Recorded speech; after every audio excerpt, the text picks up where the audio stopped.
CAPSI podcast series, Conversations on African Philanthropy.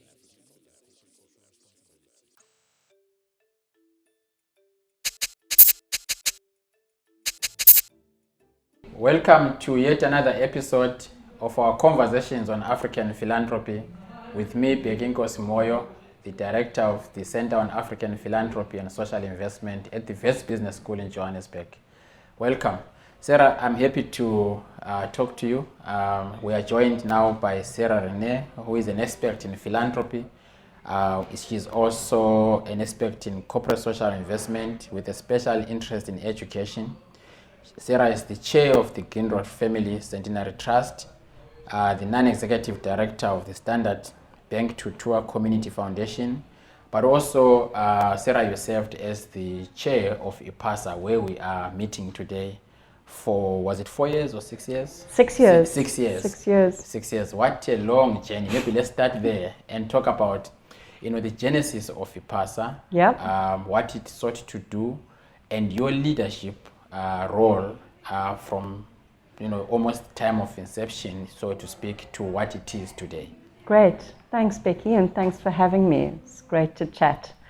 IPASA emerged out of an informal grouping. It was called the Private Philanthropy Circle, and that had been established at the end of one of these conferences. Some of the local philanthropists came together and decided to organize a way of meeting more regularly to discuss local philanthropic issues.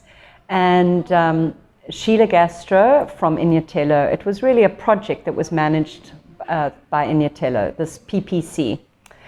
And I wasn't party to the conversations where they decided as that PPC group to establish themselves as a voluntary association. I joined literally just as the thing was transitioning.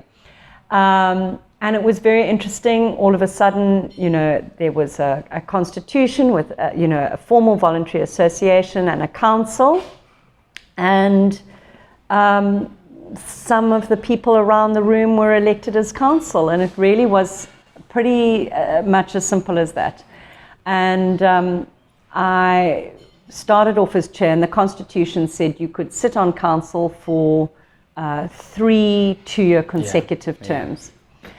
And in a way, when we started, we had this constitution to guide us, so we understood what our overall mission was, which was about promoting, supporting, and advancing local philanthropy in South Africa. But we really were with a blank page in terms of the hows and the whys to make that happen.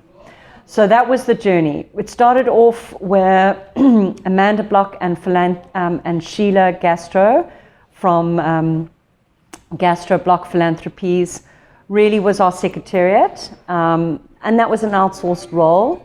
And they were a great transitioning entity for us from PPC into the early stages of IPASA. But it became clear, I think, that IPASA needed its own executive director, somebody who lived, breathed, dreamt, slept the vision and the future of IPASA. And that's when Louise Driver came in. And I suppose a lot of my role in the early years of IPASA was really around that setup. Let's establish this thing, let's get it up and running, let's get Louise up and running as the executive director, and let's set a strategy and a very active, full learning journey that was responsive to the members of IPASA, because we wanted to obviously keep and grow the membership, and let's set that path. And I suppose that was really the early journey of IPASA. So am I right in saying you were the founding chair of IPASA? And of course, yesterday when we were launching the review, and we'll come to that, Sheila actually talked a bit about the values of the founding document, what the mandate was supposed to be, and where IPASA is today. And it seemed as if IPASA has scored almost all the boxes, but also gone beyond. So with your leadership in these 6 years, a lot has been achieved. In my introduction yesterday, I also said that when I cast my eyes back, I don't remember us having to have an event that we look forward to every year, same month, and we know definitely we're going to have a symposium to discuss philanthropy in South Africa. Of course, similar platforms have also arisen elsewhere in the continent. And that shows us the growth of some of these infrastructure support organizations. And I want us to, if possible, pick out a couple of achievements that in the last 6 years you could attribute to IPASA and its membership. Great. Thanks, Becky. Yeah, I think what happened was really, interestingly enough, COVID showed us the opportunity for growth and extension for the work of IPASA. When COVID hit, all the members quite naturally got online. And we just had a number of very informative, engaged online meetings in quick succession. And it very quickly occurred to us that this was an incredible opportunity to embed and deepen the relationships around content and around the thinking around philanthropy. So instead of it really, I would say prior to that moment, IPASA in a way was just a nice touch point of connection and meeting. It became something much more elevated. It became a place for problem solving. And we also at that point said, we can't only be speaking to our members, we must speak to people that are outside of our membership. And that was a very deliberate strategy to say we have to build networks and relationships beyond just the closed group that is IPASA. And I think there was a lot, and there continues to be a lot of work to build relationships into the other support networks in Africa. And we have good relationships with them, and they feed us with great insights. And even internationally with Wings and others like that. So I think building those networks has been a real success of IPASA. I would say there were two others. One is the Climate Change Toolkit, which is in a live document. It's going to be relaunched. We're going to keep going back to that document and engaging with it and helping members and the community at large understand the climate journey that they must go on. And the second one, I think, is really an opening up of the space of IPASA. From it previously being probably not intentionally, but in terms of outcome, quite a small closed group of people. I think we can now say we're much more open, we're much more inclusive, we're much more transparent, we're much more welcoming, we have a much more outward facing outlook. And that's for the better for philanthropy. So are there any other thematic areas that IPASA has also worked on? You have mentioned the climate change issue. We spoke to Malik earlier, and he was telling us about how that work developed and how they are thinking about doing or working around that, given that, as we speak now, COP27 is happening in Egypt.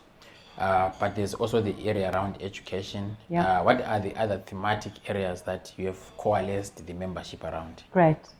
So the other thematic areas have been early childhood development, education broadly, the post-schooling, entrepreneurship, moving into employment space. And we have also had initiatives around social justice funders.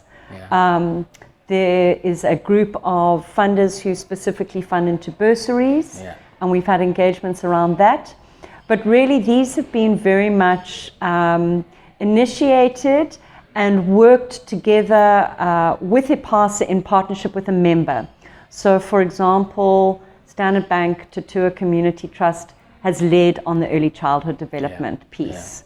Xenix Foundation and the Maitri Trust have led on the education piece. We've done a lot of really interesting work as well on coming out of the education community on after school initiatives. Yeah.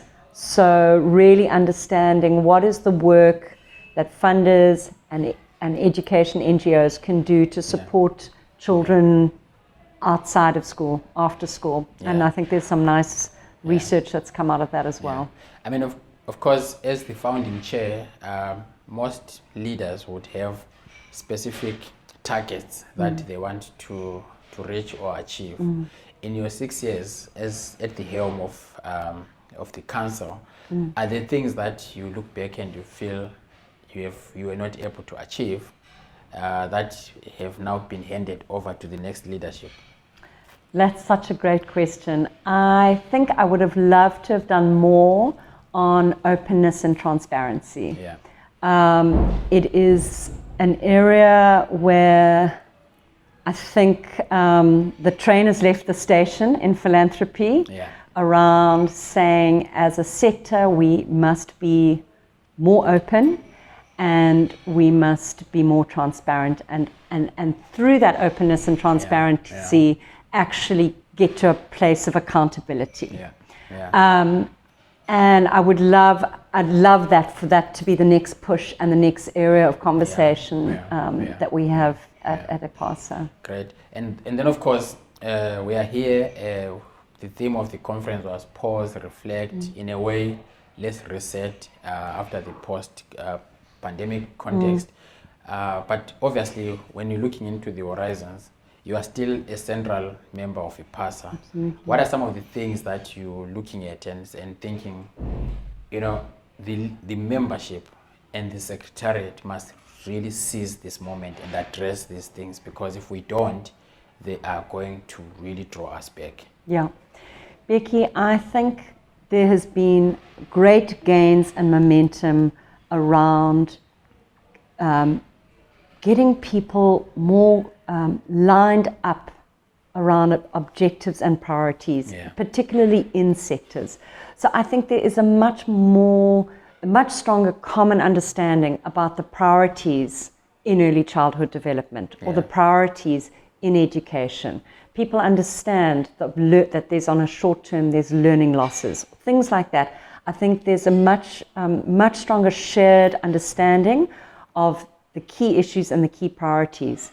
For me, the next step is, okay, so now what?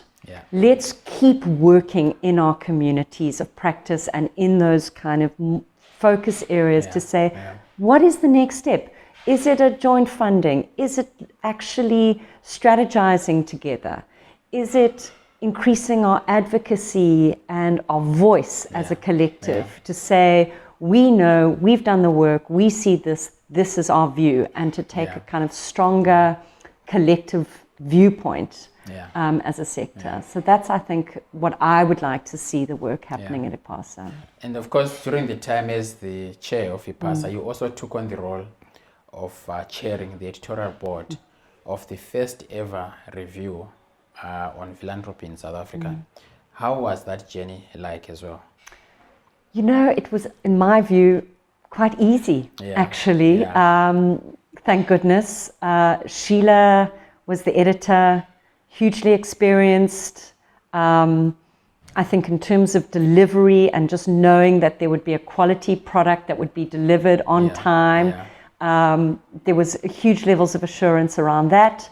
I think we pulled together great voices into the editorial committee, and there were so many ideas. There was actually such rich pickings in terms of who we could get to contribute and what stories could be told.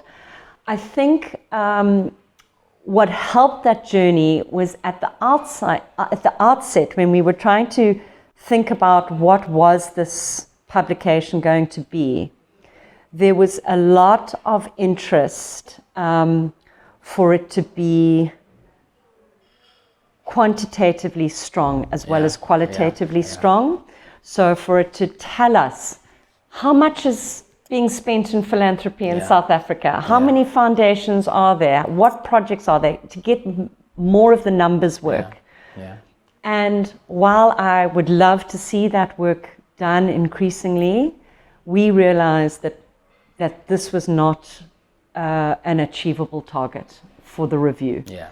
And so we decided, let's make sure we don't fail at the first Yeah. step, Yeah. and put that aside, as much as I'd love to see it, Yeah. and say that the review is going to be around surfacing stories, and it's going to be about perspectives and stories. And I think that was just a much more achievable output for us. But it has also proven to be probably the best decision, because as you can see, you have not failed to get stories out. You have not failed to have the review out every year. But there are so many stories, Sarah. So if it was really achievable and possible, we would probably be doing this monthly. Right? Yes. We'll probably be doing a review monthly, because as you can tell, there are just so many stories. It's unbelievable how the world of philanthropy has all of a sudden given us so much content. Yes. When 15, 20 years ago, it was as if philanthropy did not exist. And I look back, because I've also been very much involved in the writing and research, and just marvel at how philanthropy has grown. So I'm also wondering the extent to which, if we were to think forward about the review, whether or not, the idea of multiple issues annually would be something that would be, I would say, not just achievable, but something that is ideal, given that there's just a lot. I mean, waiting for a year to get a review is something that we are always looking out for, but we could do more stories. I love that idea. I love that idea, Becky, and having it like a quarterly. I mean, I think the team at IPASA may shed a few quiet tears, but if we give them the sufficient resources and people power and the capacity to do it, I don't see why not. And what I love about that idea is that, well, firstly, I think momentum gains momentum. So while there may have been, you'll know this better than most people, many philanthropists are very shy about coming forward with their stories. They don't want to be seen as blowing their own horn, or they don't want to be seen, they want to be the people standing behind the stories. So when they see that it's not catastrophic to tell your story, and it's actually quite a personally positive experience, as well as a positive experience for the sector, it encourages more people. So more people go, well, actually, I can do this, and it's not going to be, too scary. And I think what would be wonderful about something that happens, say, on a quarterly basis, is that we could think about more focused thematic approaches to the review, and also really then have a really open view of who gets to tell the story. Because as we've heard in the room today at the conference, who gets the voice, who gets the power, who gets the agency to tell the story is something that we need to hold very carefully as well. So let's see whether there's going to be appetite to explore. I think we should take that up. Maybe starting with quarterly, and then over time, like you're saying, very deep dive into specific themes. So if we have a whole review on education, the next one could be on health, the next one could be on this, and so on and so on. And that, in a way, would deepen the understanding of philanthropy. Now, you are also chairing the Grindrod Family Centenary Trust. What influenced your family to set up this trust? What are the key issues that you care about? And to some extent, when were you set up, and what have you achieved so far, and what are the challenges? Number of questions. I'll try and cover them, most of them. So you may have seen, as you're driving down the N2 to Durban, trucks or whatever that have the name Grindrod on.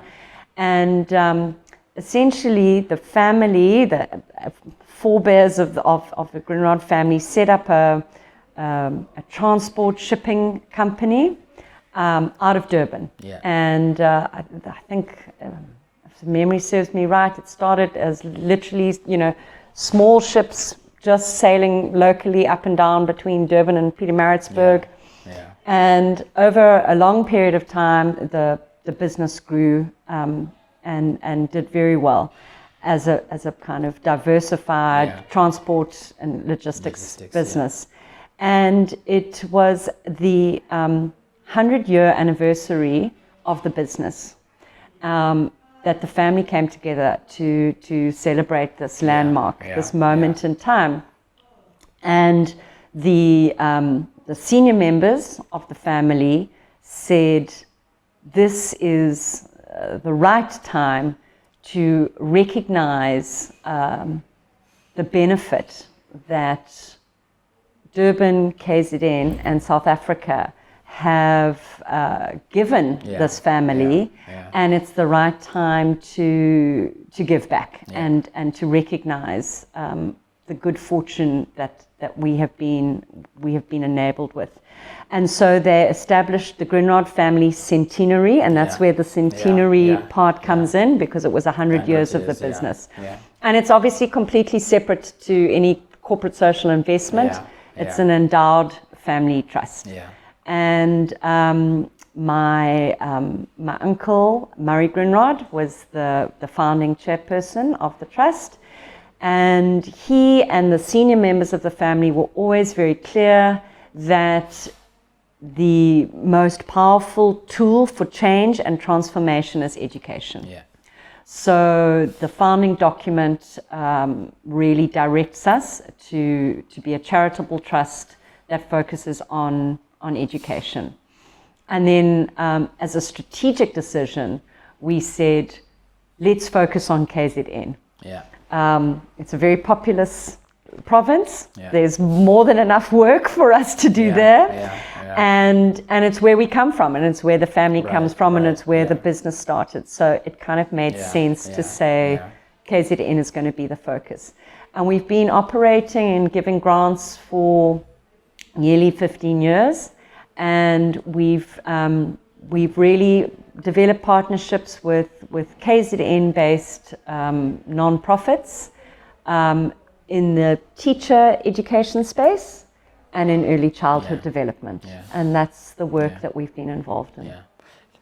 I was happy that you distinguished between the work that you do as the trust and the corporate social responsibility or investment that the company still continues to do. Because in most cases, we conflate the two. But actually, it's possible for a company like yourself to set up a trust or a foundation, do philanthropy work there or corporate social investment, and the company still continues doing its corporate social responsibility, because as a business, it still has responsibility in the community that it operates in.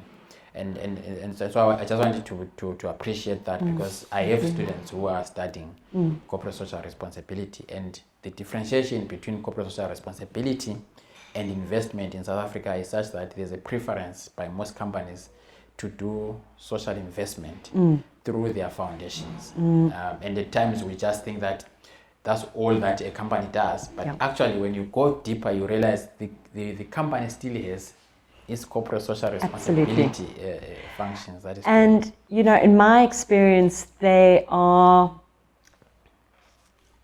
ultimate aim in many instances is the same. It is for the betterment, the transformation, for the upliftment of the people in this country, to give people opportunities and life-changing opportunities. But their modus operandi are very different.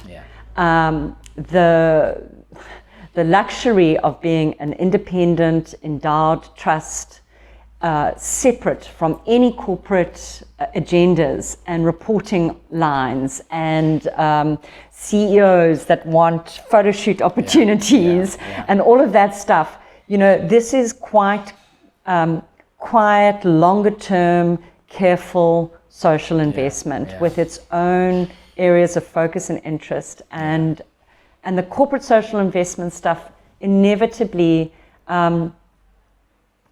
is working in tandem both for the developmental objectives, but also for the corporate objectives. Yeah. And they've got to try and find that meeting place. Yeah. Whereas the Grindrod Family Centenary Trust is a family trust, and we don't have to worry about those corporate agendas. Yeah.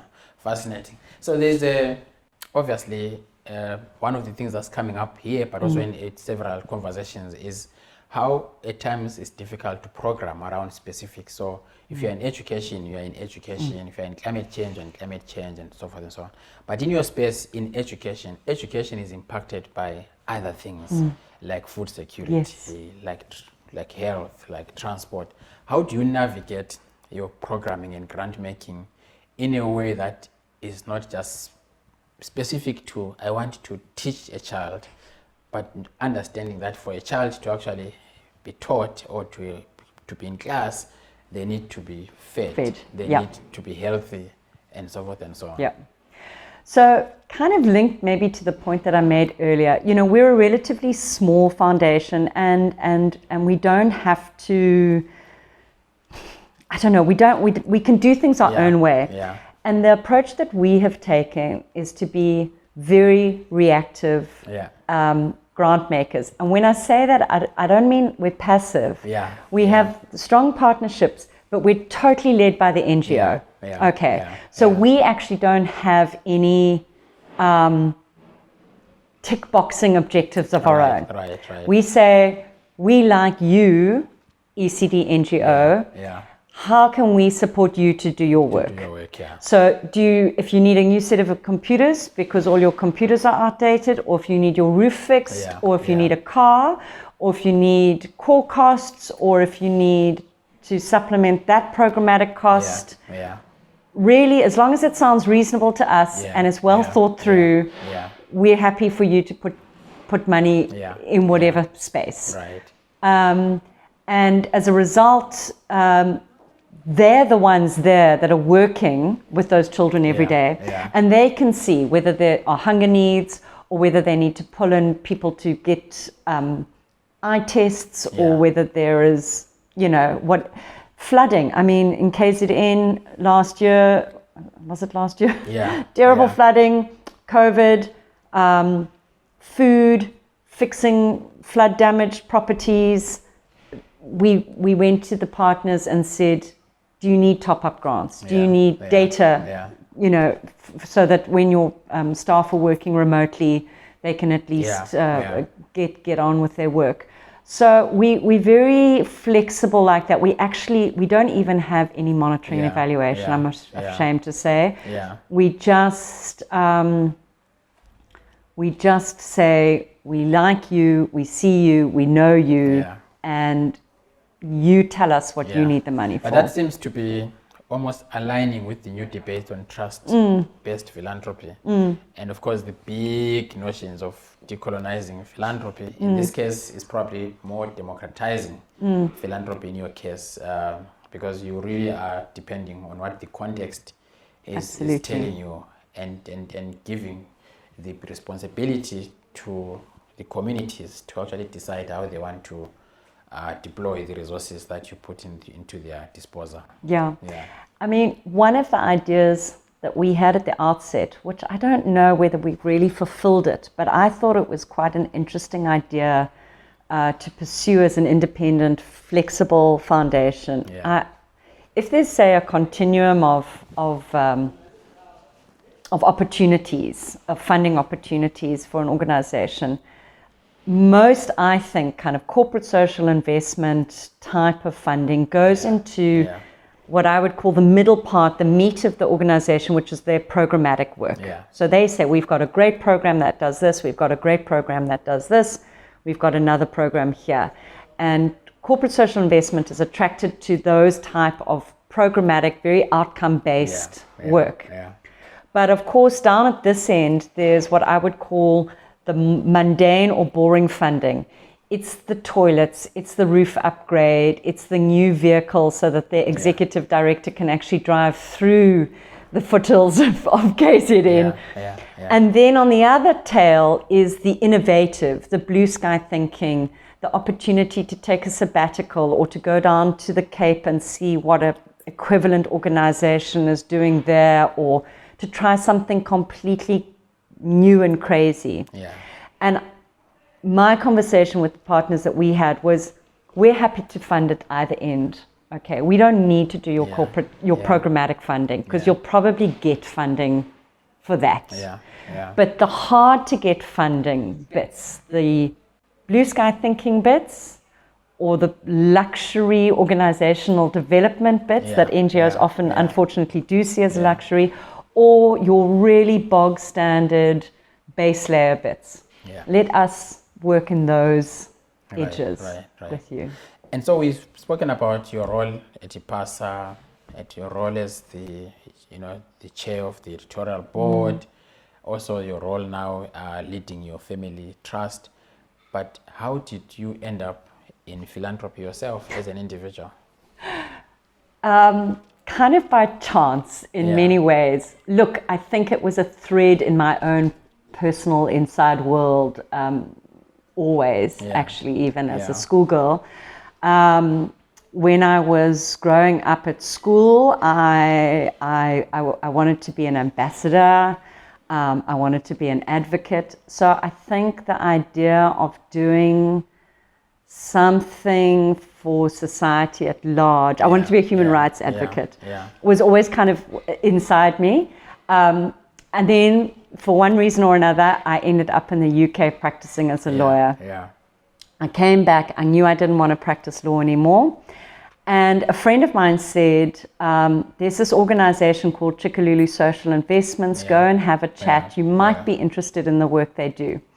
And really, if I'm telling the truth, I knew almost nothing about corporate social investment. I had done my PNDM at WITS, my Public and Development Management Masters, to see as a way to try and transition into a more social development space. But really the particularities of what I was going to do, I was quite clueless.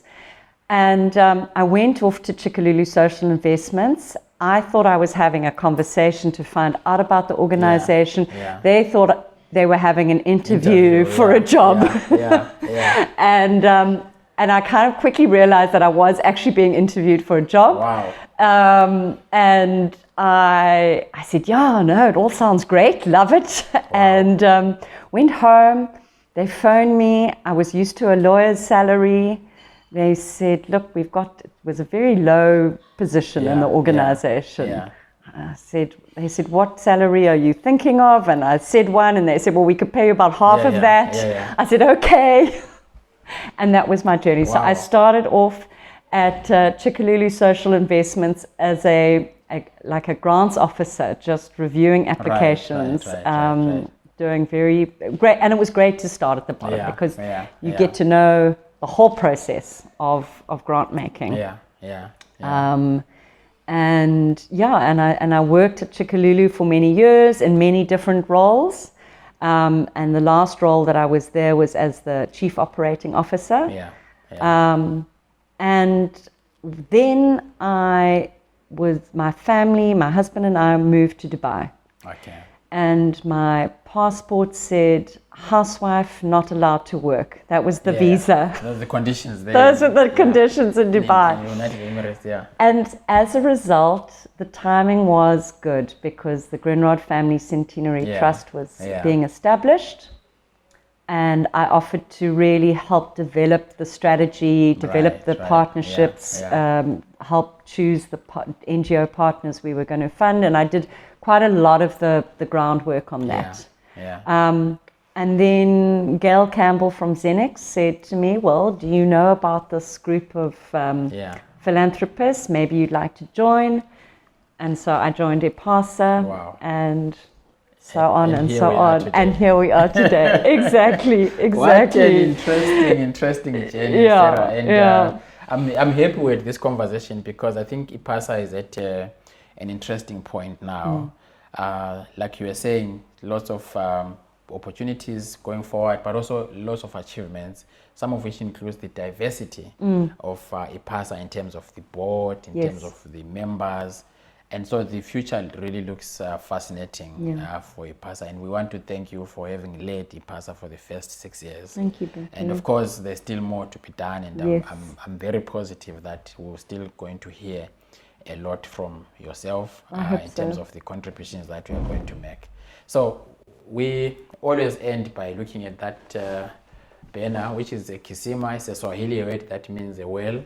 Yeah. And the well is where we all go to really quest our, our thirst and all of that, quench it, so to say. And we normally ask if you have any story of giving, sharing that always come to your mind, whether by yourself or any person in your family or your relative. Our view is to collect and showcase as many stories of giving, sharing, resilience as we can. Okay. I have a story that comes to mind. It's not a personal story, but it's a story that an amazing woman who worked in an NGO in the Eastern Cape for many years told me, and it really changed my thinking about giving, and it really set me on a path to inquire more about and embrace this asset-based community development approach.